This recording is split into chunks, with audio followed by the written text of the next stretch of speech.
As a Black woman, living and traveling through Europe has been so incredibly liberating. I would say my experience has been very different than what I'm used to. I think I have found and ultimately achieved the American dream outside the U.S. Black Americans have long looked to other countries for a sense of freedom and belonging. But over the last decade, Black expats have become even more visible, if not more numerous.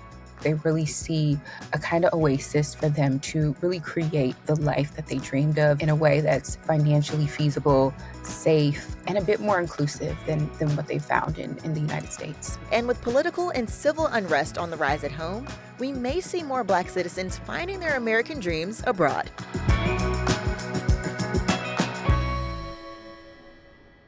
For many Americans living abroad, including Black expats, the decision to leave the U.S. comes down to a simple question of money. A majority of them, since they're already working from home, have found that it's easier for them to make that move and finding it very financially lucrative for them to have that income from the U.S.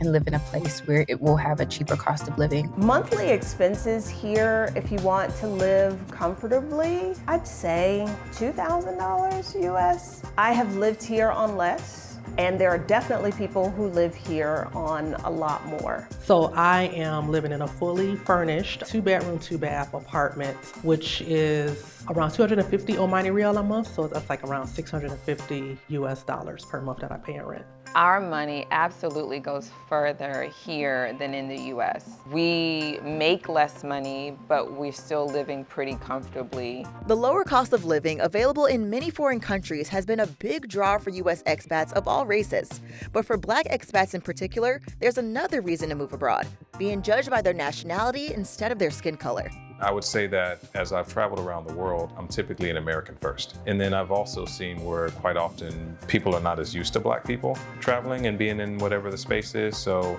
it's almost like you're celebrated and people will come up to you and they want to talk and engage with you. So I found that it's been, maybe for the first time in my life, a privilege to be a Black person. In Costa Rica, I feel that people are treated as humans first, because that's not always been my experience in the United States. I feel like I'm seen as a Black woman first, and that doesn't have the positive connotation that it does here. I just get to exist here. I just get to exist in peace, and I'm not worried about someone following me around at the store or, treating me differently because of my skin color. I'm just seen as an American here. It's difficult to say how many Black Americans are living abroad, but interest in Black expats has increased over the past 10 years, especially during periods of political tension, like the 2024 presidential election. The visibility of Black expats has also risen as more and more post about their lives on platforms like TikTok and Instagram.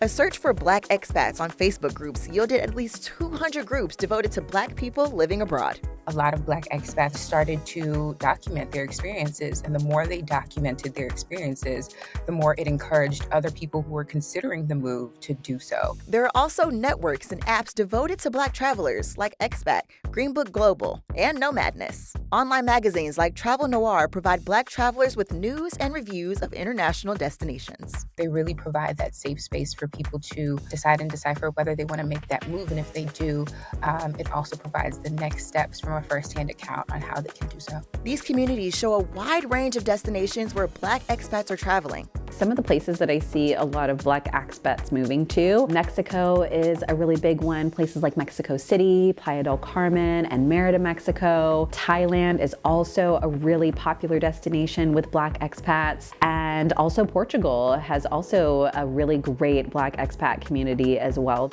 Some countries have been more welcoming of Black expats than others.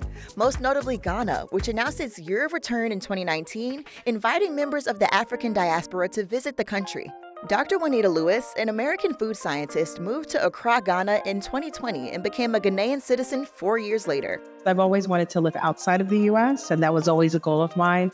It was just a matter of where. Lewis had already spent time in Ghana working for the U.S. State Department. I really just enjoyed living here. I knew that it would be an easier transition. And also I wanted to explore more of the African continent, which of course I would have access to that here. Making the move wasn't cheap. Lewis says she spent about $500 shipping her possessions to Ghana and about $1,000 for her Ghanaian work permit. She also had to pay a year's rent in advance for her apartment, roughly $3,000. But she says she had already saved up more than enough money for the move. Before I came to Accra, I would say I had about maybe about $40,000. Lewis now runs Crescendo Foods, a nonprofit shared commercial kitchen that works to educate and connect food professionals across Africa. We are bringing people from across the diaspora to come to Ghana and learning about Ghanaian food systems, but doesn't just stop there. It's to actually learn food systems across the continent as a whole. She says that even though running the organization takes a lot of effort, the Ghanaian approach to work is much different than in the U.S. In the U.S., we are thinking that everything is due right now. Everything is urgent. Everything is kind of a house on fire. And then here in Ghana, it's like, okay, you know what? Yes, it's important, but also I need to take care of myself and figure out what's more important before I get there. So that is a nice change. But while moving abroad has been a boon to many Black Americans, it has not been without controversies. Digital nomads and tourists have been blamed in many parts of the world for rent hikes and increases in the cost of living. In Ghana in 2024, tensions rose between expats and local farmers who claimed their ancestral land had been taken from them for a diaspora settlement. And that's why I really implore Black expats to do their research on destinations before they travel there. Don't go without researching the area's history and the area's culture, especially as it relates to land ownership, displacement, colonialism, etc. Do your research in that aspect to make sure that the destination that you're moving to is one that is more welcoming. There's already a vibrant culture wherever you want to move. Intertwine yourself within that. Support local businesses. Give back money to the community so that you can make sure you're moving responsibly. Despite any cultural tensions, most of the Black expats that Make It spoke with say they don't have any intention of returning to the United States.